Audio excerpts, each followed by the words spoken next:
এই দোয়াটা তিনি বন্যা মুখস্থ করে রাখতে পারেন, কারণ অনেকেই চলতে ফিরতে উঠতে বসতে অনেক রকম হ্যারাসমেন্টের শিকার হন। যদি আপনি সতীত্ব রক্ষা করে চলতে পারেন তখন আল্লাহর কাছে দোয়া করবেন। একটা রাজা ছিল, রাজাটা লম্পট টাইপের। লম্পট রাজা বোঝেন কিনা? যারা নারীর নেশা খুব আর কি, যে মেয়েকেই দেখে তাকে তুলে নিয়ে যায়। এখন এই রাজা সারা আলাইহিস সালামের দিকে চোখ দিল। এখানে আমাদের দিনী বন্ধুকে একটা মারাত্মক নসিহত করতে চাই। এটা আমি পড়ছিলাম যখন গত 3 দিন থেকে আমি 2বার এখানে পড়তে পড়তে থেমে গেছে। সারা আলাইহিস সালামকে যখন কিডন্যাপ করা হয়েছে তখন দুটো কাজ হয়েছে এখানে। এক, ইব্রাহিম আলাইহিস সালাম সাথে সাথেই তিনি নামাজে দাঁড়িয়ে গেছেন। ইব্রাহিম আলাইহিস সালাম কী করেছেন? নামাজে দাঁড়িয়ে গেছেন। আর সারা আলাইহিস সালামের দিকে যখন হাত বাড়াচ্ছে এই আপনার লম্পট বাদশা, সারা আলাইহিস সালাম সময় চেয়েছেন যে আমি নামাজ পড়বো, আমাকে নামাজ পড়ার ব্যবস্থা করে দেওয়া হোক। সারা আলাইহিস সালাম অজু করে এসেছেন, অজু করে নামাজে দাঁড়িয়েছেন।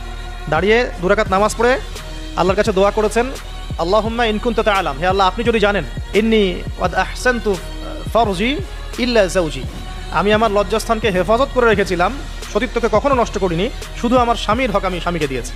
মানে আমি আমার স্বামী ছাড়া অন্য কারো কাছে আমার সতীত্ব নষ্ট করি নাই।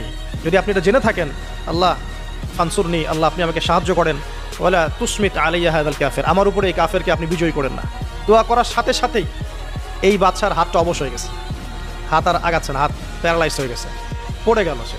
তখন আবার তিনি দোয়া করছেন সারা আলাইহিস সালাম, আল্লাহ এখন যদি সে মারা যায় তাহলে মানুষ মনে করবে আমি মেরে ফেলছি। তখন আল্লাহ পাক তাকে ছেড়ে দিলেন, ভালো হয়ে উঠলো।